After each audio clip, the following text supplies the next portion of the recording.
ভাই বেরে কোয়েন আপনাদের দ্বারা সম্ভব পাহাড়ে না। উঠে আপনাদের অনুভূতি কি ভাই? অনুভূতি তো সেই কোনো অনুভূতি নাই। উঠেন আরো মেলা দূর আছে না উপরে মজা আছে হ্যাঁ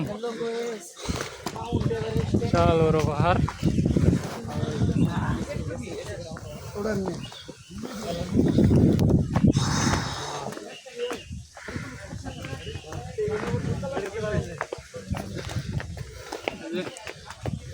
স্পেশাল ফুলতলায় আছে এসি প্রাকৃতিক এসি আছে আমার পা চলতেছে না ওই যে মূর্তি দেয়। ব্যাগ লয়ে আরো দুইটা ব্যাগ লয়ে কোথাও লাগে ডাবরাই খা দিছে খা এখানে বৌদ্ধ মন্দির